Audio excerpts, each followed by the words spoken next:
I am in my winter quarters. Welcome. I'm Mark Greenstein, and this is the first of what will probably be 10 pieces on how government policy thwarts the goals of progressives. Hear me out. Progressives feel that government must come to the rescue of less privileged people. Conservatives want to help the less privileged, at least as much as progressives do. Conservatives know that free society, that tolerance, that a free market, that eradicates undue privilege better than government policy. This month, let me take the case of women in the workplace. Especially for those of you concerned about uplifting women, this should be an eye-opener.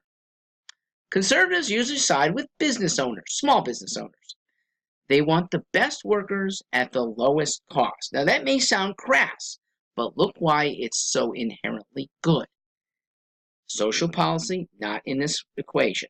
Best workers, lowest cost.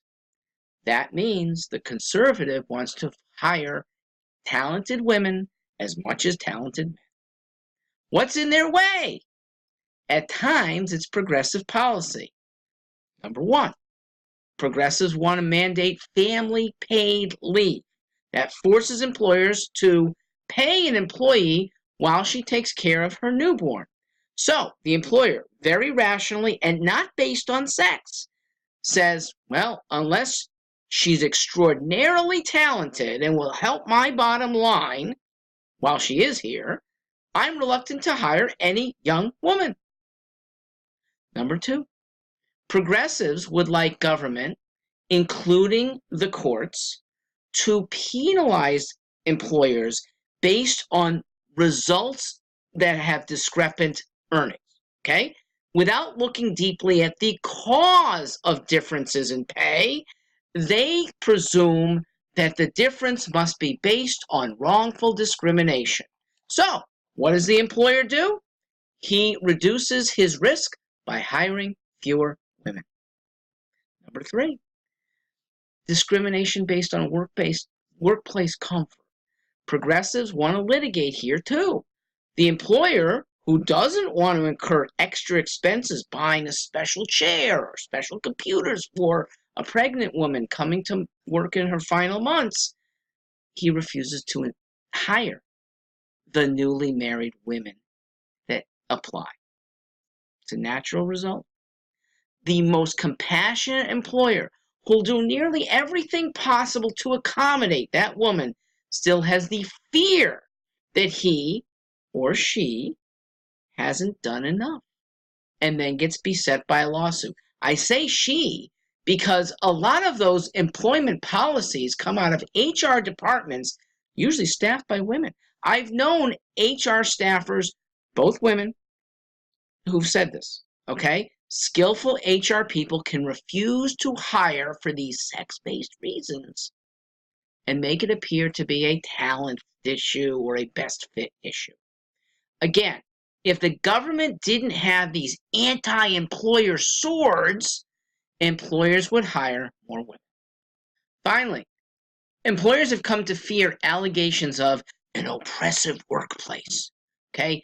That's an allegation used by progressive lawyers that, well, example, the swimsuit calendar that the firemen post on their walls is oppressive, or that an employer has too many bathrooms with urinals and not enough that are urinal free.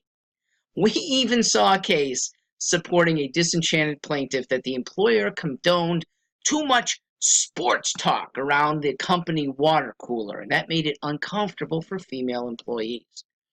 The government is thus not a good ally for women. The free market is. More women will get hired without government meddling. More women will get promoted without government intrusion. Ladies and gentlemen, it's progressive policies that make women vulnerable. The law as your protector doesn't always work. And when it doesn't, it leaves the woman who leaves her job twisting in the wind. She can't latch on to a sophisticated other firm because she's tainted, and employers, they know what's up.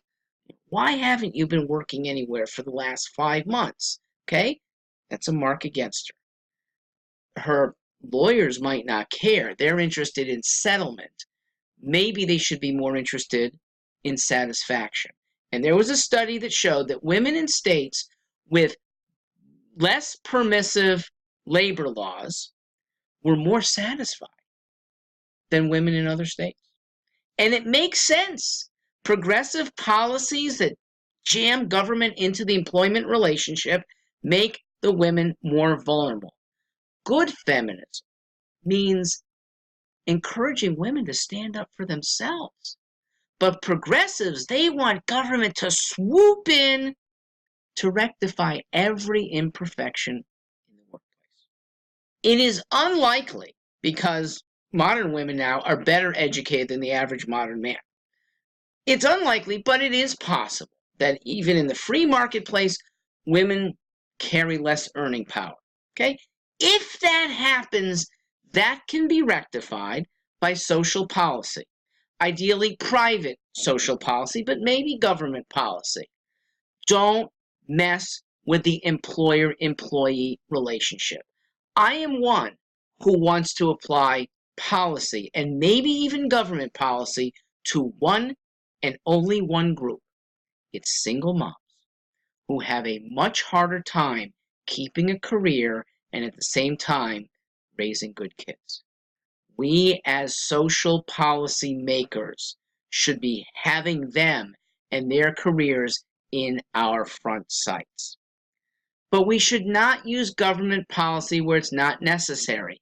And look at how many improvements are made by employers voluntarily. Some of them have chairs for that pregnant woman to be better accommodated. Some of them offer more at-home time for women who have a crisis back in the family. The more women are free to change their employers, that's truly the best thing, because then employers have to compete to make their conditions better. So removing restrictions makes the best firms for women attract the best women, and it makes all firms get better. That's an element of that invisible hand. Remember that? Adam Smith from 1776. Progressive policymakers need to embrace it today. I am Mark Greenstein.